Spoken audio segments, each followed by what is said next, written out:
하나님 말씀 시편 17편 1절에서 5절입니다. 시편 17편 1절에서 5절 말씀입니다.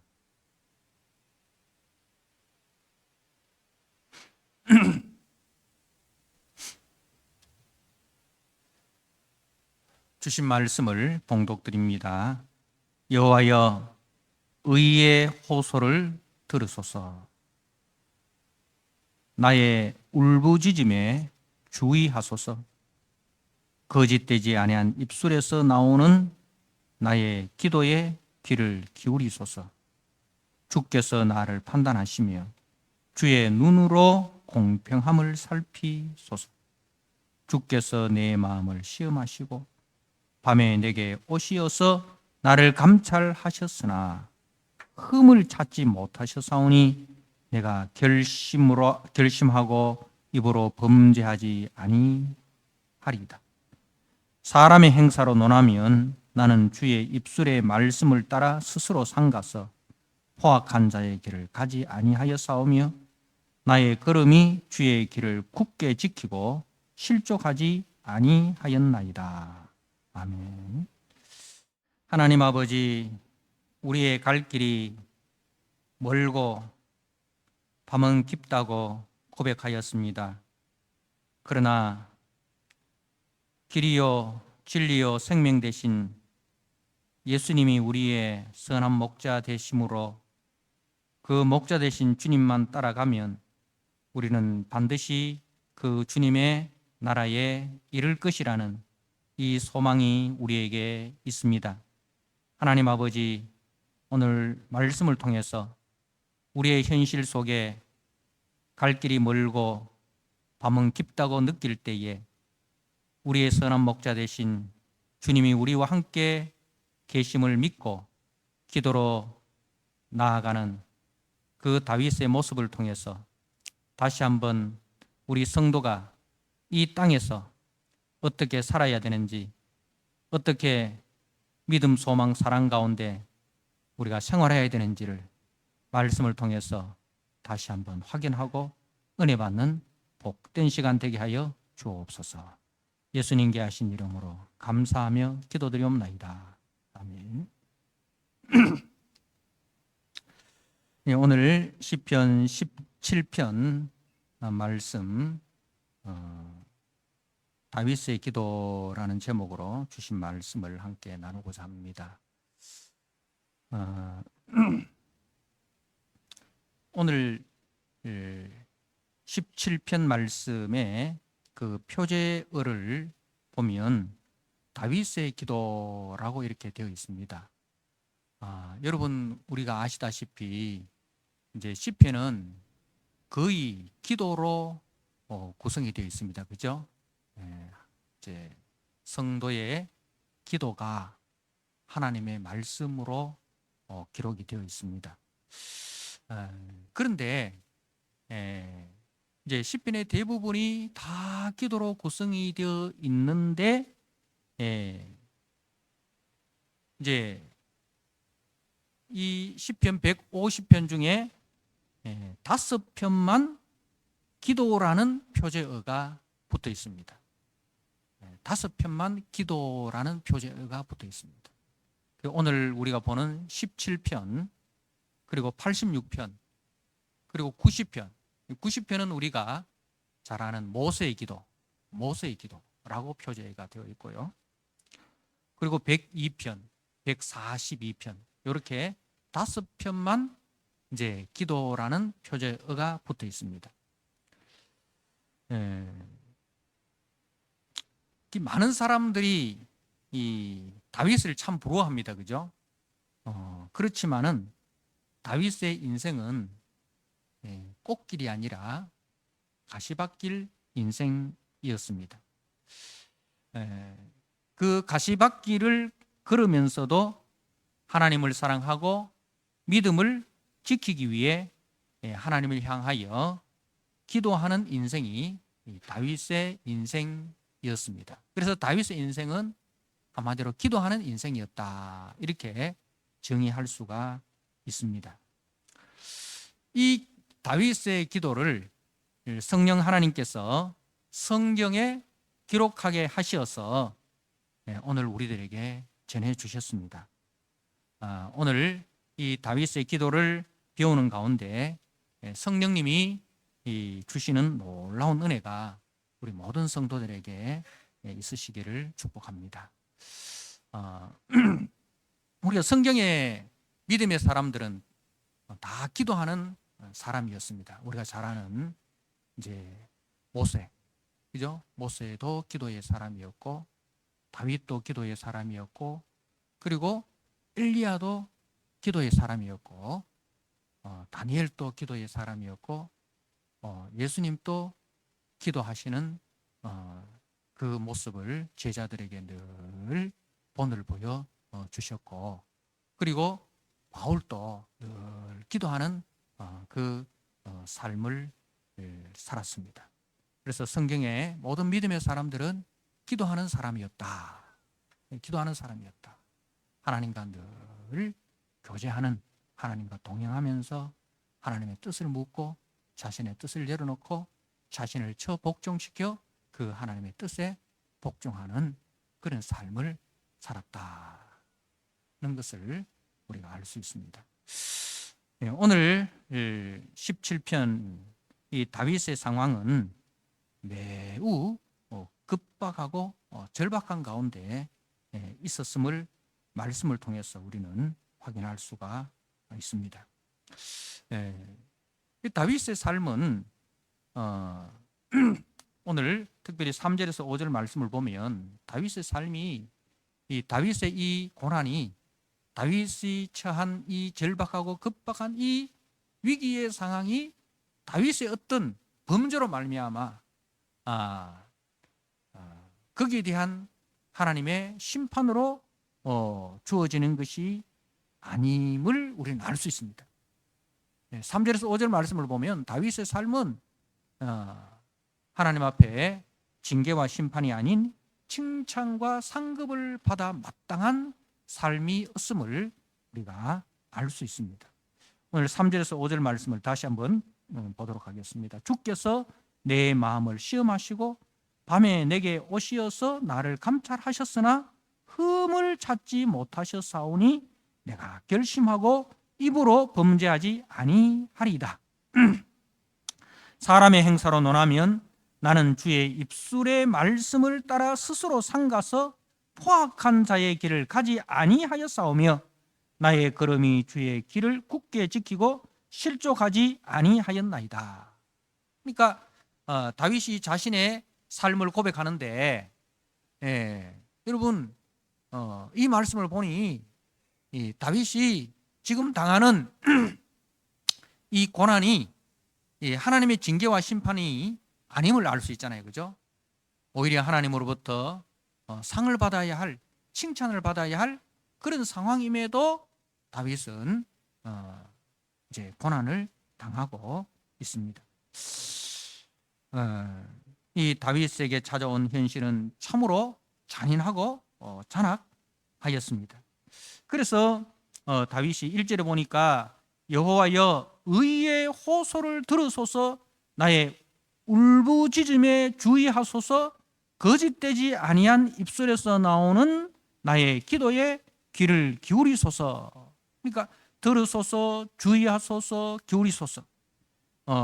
이렇게 하나님 앞에 부르짖고 있습니다. 다윗은 지금 다윗의 생명을 노리는 원수들에게 그야말로 이제 쫓김을 당하고 있습니다. 9절에서 11절 그 상황을 이렇게 묘사하고 있습니다. 내 앞에서 나를 압제하는 악인들과 나의 목숨을 노리는 원수들에게서 벗어나게 하소서. 그들의 마음은 기름에 잠겼으며 그들의 입은 교만하게 말하나이다. 이제 우리가 걸어가는 것을 그들이 애워사서 노려보고 땅에 넘어뜨리려 하나이다. 그러니까 이 다윗의 생명을 노리는 그 그 원수들이 얼마나 잔인하게 그야말로 노예를 잡아 오려는 그 추노꾼들과 같은 그런 잔인한 그 모습을 볼 수가 있습니다. 아마 이 상황은 다윗이 사울에게 쫓기는 가운데 지은 그런 상황으로 학자들은 보고 있습니다. 특별히 우리가 사무엘상 23장 말씀을 보면 다윗이 사울에게 쫓겨다닐 때 이제 그야말로 가는 곳마다 다윗의 도움을 필요로 하는데 쫓겨다니는 다윗의 도움을 필요로 하는데 그 도움을 다윗이 외면하지 않고 다윗이 구원자로 위험을 무릅쓰고 났습니다. 그리하여 그 위기에서 저들을 구원하였지만은 다윗에게 돌아오는 것은 무엇이었는가 하면 배신과 배반이었다는 것이죠. 우리가 사무엘상 23장 말씀을 한번 보도록 하겠습니다. 오늘 본문을 좀 더 잘 이해하기 위해서 다윗의 상황이 어떤 상황이었는지를 한번 보도록 하겠습니다. 사무엘상 23장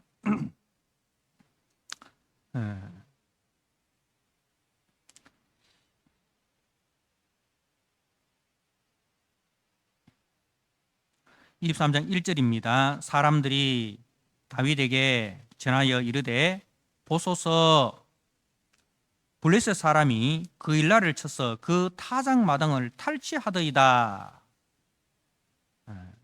다윗이 지금 사울에게 쫓겨다니는데 그런데 이제 한 사람의 보고가 들어옵니다. 그 보고의 내용이 뭐냐 하면 지금 추수 때가 되었습니다.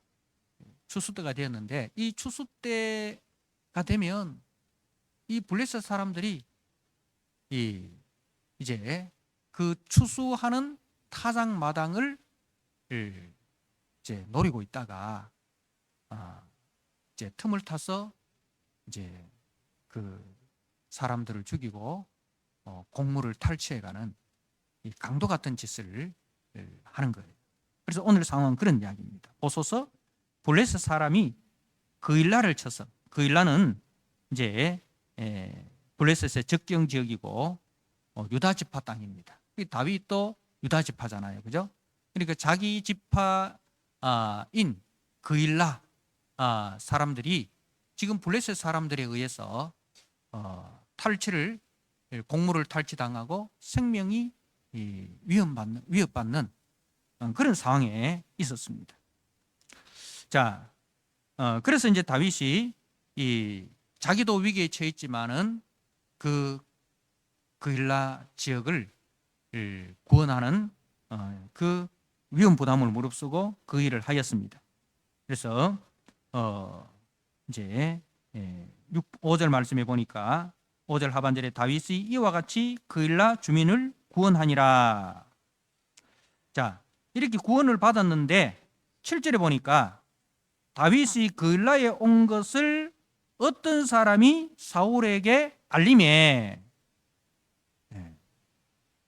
그러니까 이 그일라 사람들이 이 다윗을 통해서 구원함을 받고 다윗에게 감사하기는커녕 오히려 사울에게 다윗이 여기 있습니다라고 고발한 거예요. 그야말로 뒤통수 친 거죠. 자기들이 위기에 처했을 때 누가 구원했습니까? 왕인 사울이 구원했습니까? 아니죠. 사울은 아무것도 안 했어요. 구원자로 나선 사람은 도망자인 다윗이었어요. 그런데 이 사람들이 그 다윗을 배신하고 사울 편에 붙은 거예요. 자,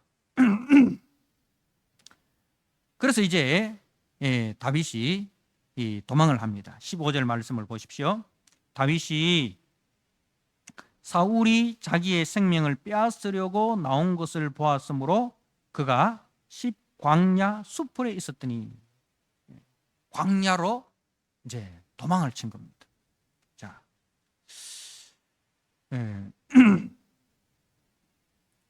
그런데 거기서도 사람들이 또 다윗을 밀고 합니다. 19절 말씀을 보십시오. 그때에 10사람들이 기브아에 이르러 사울에게 나와 이르되 다윗이 우리와 함께 광야 남쪽 하길라산 숲을 요새에 숨지 아니하였나이까. 그리하온즉 왕은 내려오시기를 원하시는 대로 내려오소서. 그를 왕의 손에 넘길 것이 우리의 의무이니이다. 이렇게 다윗이 그일라 지방에서 식광야로 내려갔는데 거기서도 이 10사람들이 이 다윗을 이제 사울에게 밀고 한 것입니다. 그래서 다윗이 또 어디로 가느냐 하면 25절 말씀에 29절 말씀에 다윗이 거기서 올라가서 엔게디 요새에 머무니라. 25절에도 다윗이 바위로 내려가 마온 황무지에 있더니, 그러니까 이제 다윗이 계속해서 사울을 피해 다니는데 왜 그렇습니까? 가는 곳마다 사람들이 다윗을 밀고 하는 거예요. 그러니까 다윗은 사울에게뿐만 아니라 이제 자기 이 백성들에게도 배신과 배척을 당하고 있음을 보여주고 있습니다. 다윗이 한 것은 무엇입니까? 자기 백성들이 위기에 처했을 때 자신도 위기에 처했지만 위기에 처한 자기의 동족들을 위해서 자기의 생명을 걸고 구원하는 자로 나섰습니다. 그럼에도 불구하고 사울과 백성들은 다윗을 환대하기는커녕 오히려 다윗을 시기하고 배신하여 죽음으로 몰아넣고 있는 것을 봅니다. 그야말로 다윗은 의를 위하여 핍박을 받는 자였습니다. 다윗의 이 모습은 장차 다윗의 후손으로 이 땅에 오실 우리의 구원자 예수님의 모습을 보여주고 있습니다. 자기 땅에 오매 자기 백성들이 영접지 아니하였다. 그렇게 성경은 기록하고 있죠. 자, 이런 상황에서 다윗은 스스로의 힘과 방법으로 이 문제를 해결하려고 하지 않습니다. 자신의 힘과 자신의 방법으로 이 문제를 해결할 몇 번의 기회가 있었습니다. 우리가 사무엘상 24장 말씀을 한번 보시기 바랍니다. 사무엘상 24장 23장에서 한 장 넘어가서 24장 말씀 2절 말씀을 보십시오.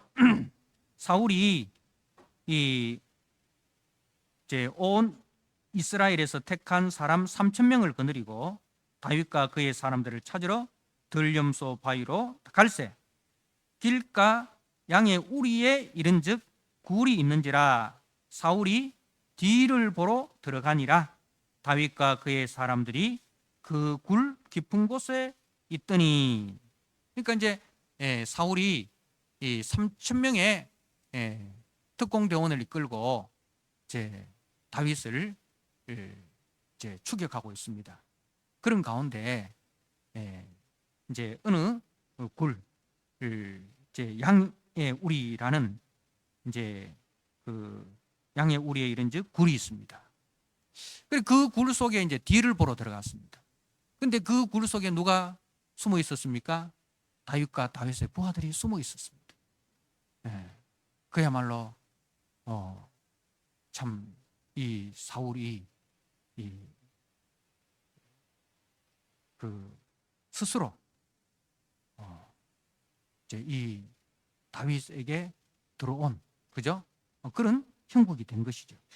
그때 사람들이 이 다윗에게 이야기합니다. 4절에 다윗의 사람들이 이르되 보소서 여호와께서 당신에게 이르시기를 내가 원수를 네 손에 넘기리니 네 생각에 좋은 대로 그에게 행하라 하시더니 이것이 그 날이니이다. 그러니까 다윗의 부하들이 하나님께서 우리에게 주신 천재일우의 기회입니다. 그죠? 하나님께서 주신 기회입니다. 이거는 하나님의 뜻입니다. 하는 거예요. 근데 다윗이 어떻게 합니까? 다윗이 일어나서 사울의 겉옷자락을 가만히 베니라.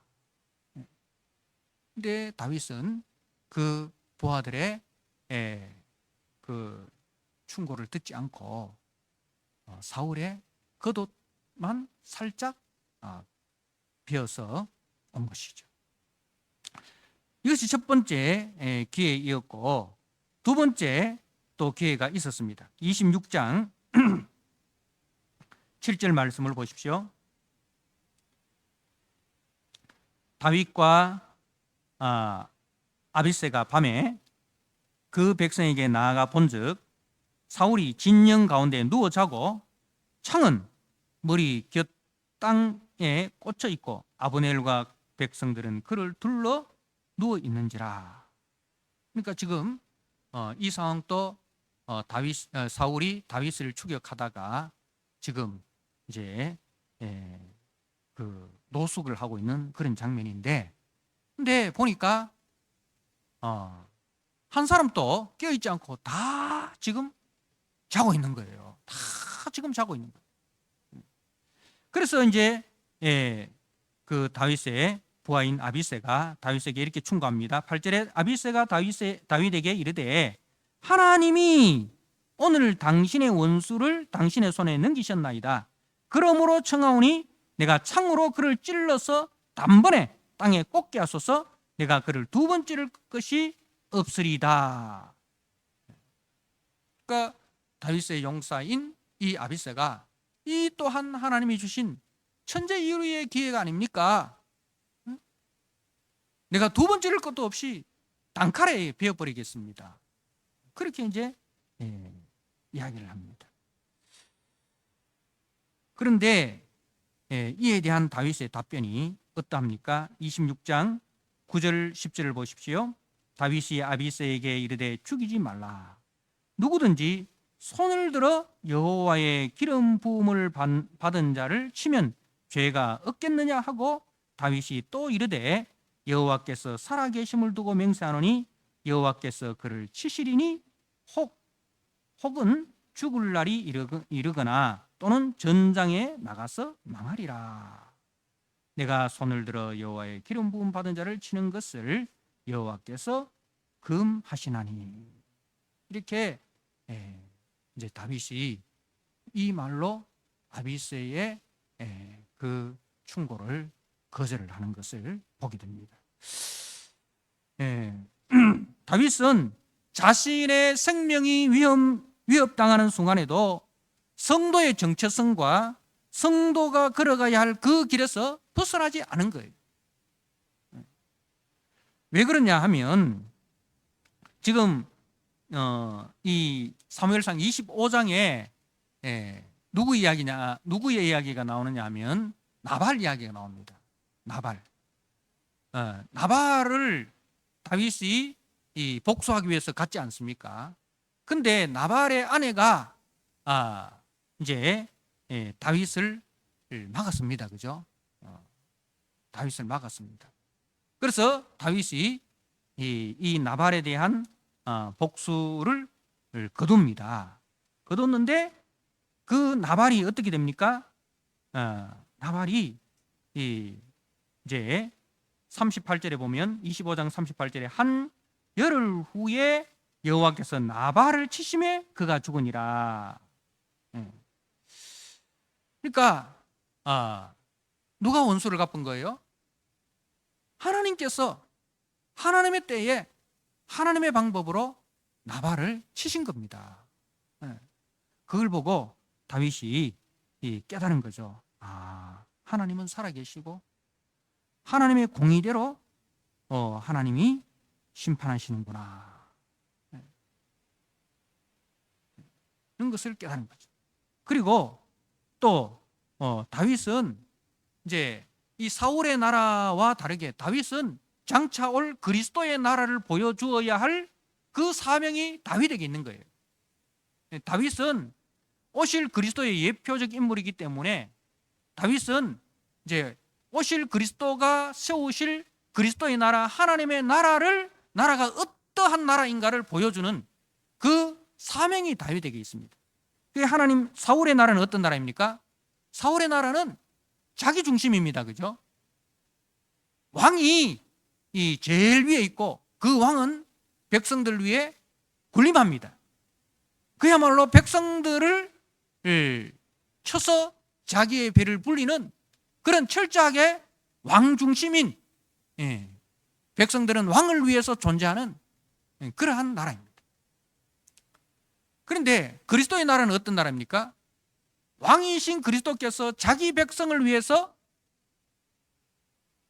그 왕의 권세를 다 내려놓으시고 백성들 가운데 오셔서 백성들의 죄와 허물을 덮어주시고 그 백성들을 구원하기 위해서 자기 생명을 내려놓으시는 백성을 섬기는 왕의 모습을 보여줍니다. 그죠? 그래서 그리스도의 나라는 칼의 나라가 아니라 평화의 나라입니다. 겸손히 섬김으로 왕노릇하는 나라입니다. 그렇기 때문에 다윗은 이제 이 세상 나라의 방법대로 살아가서는 안 된다는 거예요. 다윗은 장차 올 메시아의 왕국의 예표가 되는 사람이기 때문에 사울의 나라와는 같은 길을 걸어가서는 안 됩니다.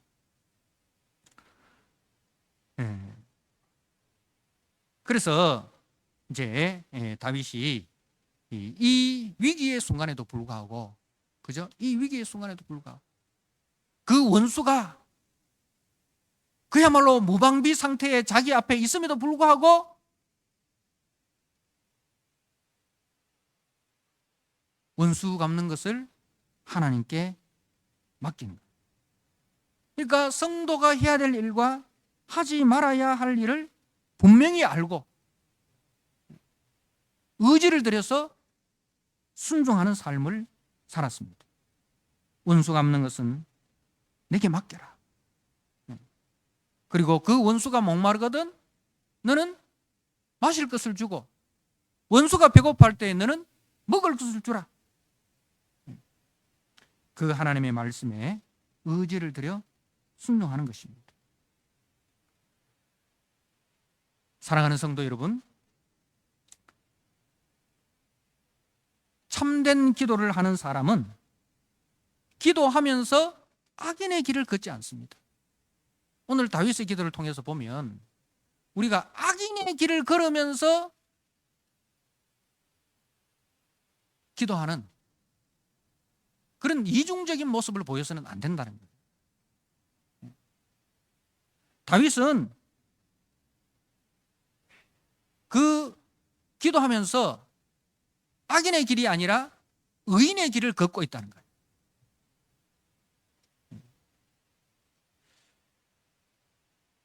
기도하면서 쉬운 길, 세상의 방법을 따르지 않았다는 겁니다.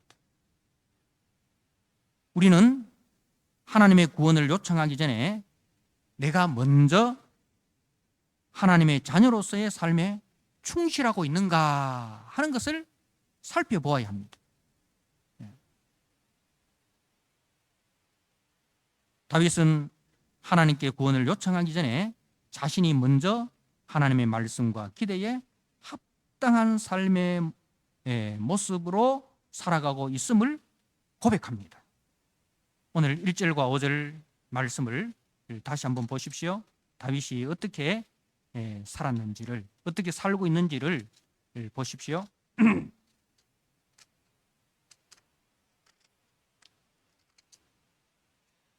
2절 말씀입니다. 주께서 나를 판단하시며 주의 눈으로 공평함을 살피소서.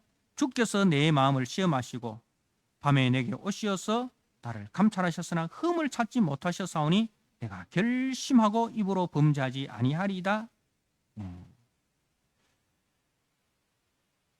내 마음, 3절에 내 마음이라고 되어 있잖아요.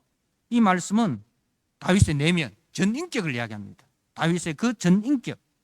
다윗은 하나님 앞에서 전인격적으로 말씀에 순종하는 삶을 목숨처럼 여겼다. 그 고백을 하고 있습니다. 말씀에 순종하는 삶을 목숨처럼 여겼다. 주께서 내 마음을 시험하시고 밤에 내게 오시어서 나를 감찰하셨으나 흠을 찾지 못하셨사오니 내가 결심하고 입으로 범죄하지 아니하리이다. 사람의 행사로 논하면 나는 주의 입술의 말씀을 따라 스스로 삼가서 포악한 자의 길을 가지 아니하였으며 나의 걸음이 주의 길을 굳게 지키고 실족하지 아니하였나이다. 사랑하는 성도 여러분, 우리는 문제 앞에서 하나님 앞에 나아가 하나님의 긍휼을 요구할 수 있습니다. 그것이 우리 성도의 특권입니다. 우리가 실수하고 우리가 범죄하여도 그 범죄한 상태에서, 그죠? 하나님 앞에 나아가 하나님의 긍휼을 요구할 수 있습니다. 다윗도 그러한 적이 있었어요. 밧세바의 그 우리아의 아내 밧세바를 범하고 난 이후에 나단 선지자의 책망을 듣고 그 범죄한 상태에서 하나님 앞에 나아가서 하나님의 긍휼을 구하였습니다. 그게 시편 32편 51편이지 않습니까? 그러한 적도 있지만은 오늘 이 17편의 내용은 그러한 범죄함 가운데 하나님께 나아가는 것이 아니라, 그런 범죄한 가운데서도 하나님께 하나님의 긍휼을 요구해야 되겠지만 그것이 우리의 일상이 되어서는 안 된다는 거죠. 오늘 이 시편 17편은 무엇을 이야기하느냐? 기도하기 이전에 우리가 정말 하나님 앞에 그 하나님의 말씀에 충성되고 하나님의 말씀에 신실하게 살아가기 위해서 몸부림치면서 고난을 당할 때, 의를 위하여 핍박을 당할 때 그런 모습으로 우리가 하나님 앞에 나아가는, 그것이 우리 성도의 모습이어야 된다는 거죠.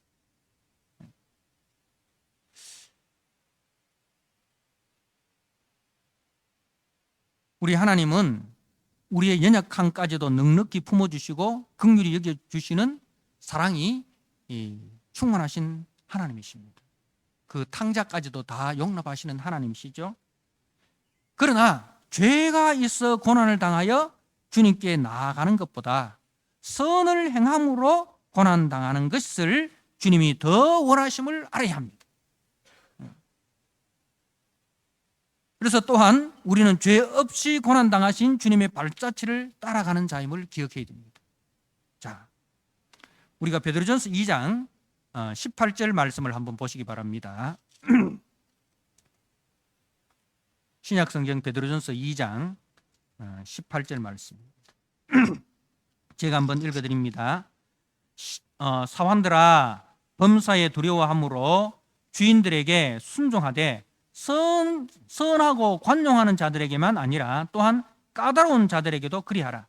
부당하게 고난을 받아도 하나님을 생각함으로 슬픔을 참으면 이는 아름다우나. 그리고 부당하게 고난당한다. 고난받을 이유가 없음에도 불구하고, 그죠? 저들이 악해서 우리가 당하는 고난을 말하는 거예요. 그래서 부당하게 고난을 받아도 하나님을 생각함으로 슬픔을 참으면 이는 아름다우나, 죄가 있어, 죄 때문에 이 말입니다. 죄가 있어 매를 맞고 참으면 무슨 칭찬이 있으리요. 그러나 선을 행함으로 고난을 받고 참으면 이는 하나님 앞에 아름다우니라. 그 선을 행함으로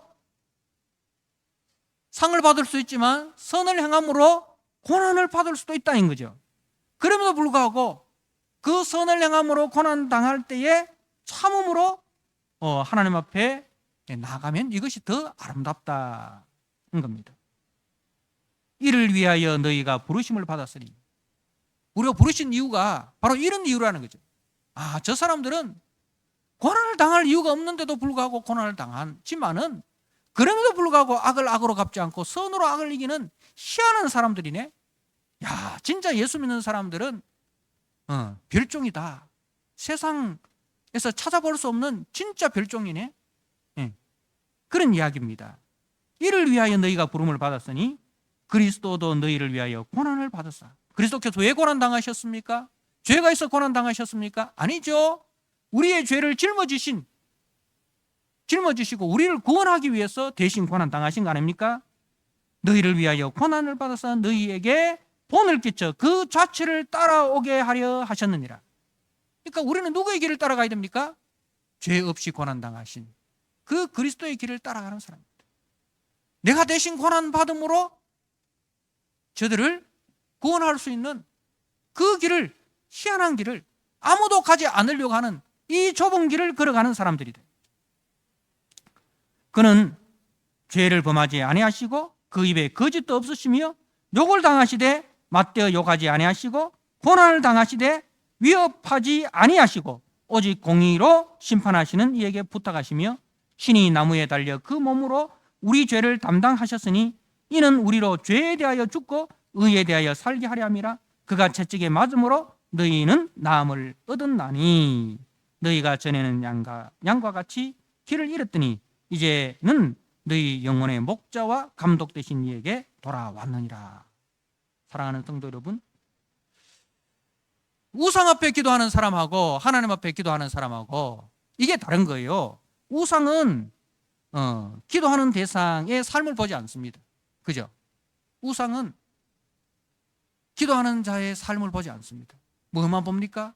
기도하는 자, 우상 앞에 와서 기도하는 자의 뭐만 봅니까? 돈만 보지 않습니까? 정성만 보지 않습니까? 그죠? 우리가 무당 불러가 구들을 하는데, 무당이 원하는 게 뭐예요? 복채 더 많이 내놔라 이거 아닙니까? 그죠? 네가 회개하고 바른 삶을 살아야지 이런 이야기 아닙니다. 무당이 원하는 거는 복채가 부족하다는 거예요. 열심이 부족하다는 거예요. 정성이 부족하다는 거예요. 그러나 하나님은 우리에게 그걸 요구하지 않습니다. 우리의 삶을 요구하고 있습니다. 기도하기 전에 우리는 먼저 우리 자신을 살펴봐야 합니다.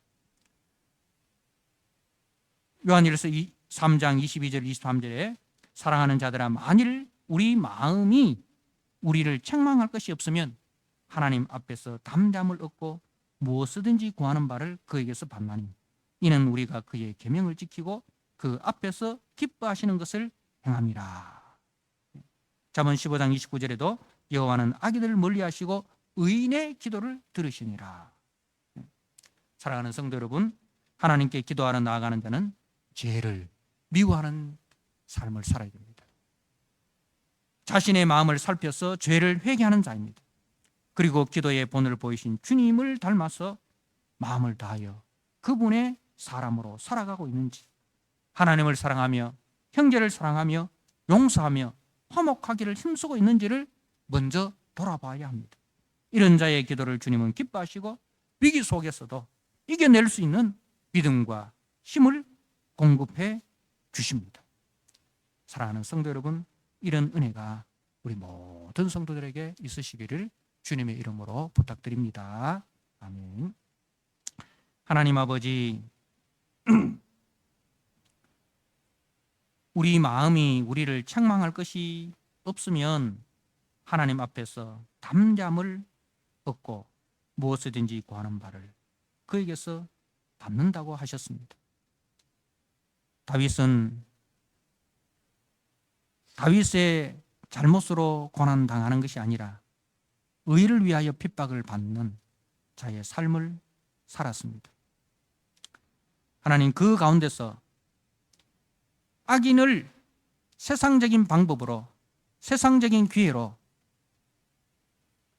해결할 수 있는 그런 기회가 주어졌지만, 그러나 그것이 하나님의 뜻이 아니고 하나님의 방법이 아니기 때문에 그 쉬운 길을 내려놓고 오히려 고난당하는 그 길로 걸어갔습니다. 하나님 아버지, 정말 세상이 이해할 수 없는 그런 길이었습니다. 그러나 그것이 우리 주님이 걸어가신 길이고 또 우리가 걸어가야 할 길인 것을 알게 하시니 감사합니다. 하나님 아버지, 한 주간 또 우리가 세상 속에서 의를 위하여 고난당하는 그 가운데서 주님의 도움을 구하고 주님께서 주시는 은혜와 주님께서 주시는 능력으로 살아가기를 간구하는, 그리하여 정말 이 땅에서 세상 사람들이 이해할 수 없는, 세상 사람들이 부러워하고 두려워하는 아름다운 성도로 살아가는 우리 성도들 되게 하여 주옵소서. 예수님께 하신 이름으로 감사하며 기도드리옵나이다. 아멘.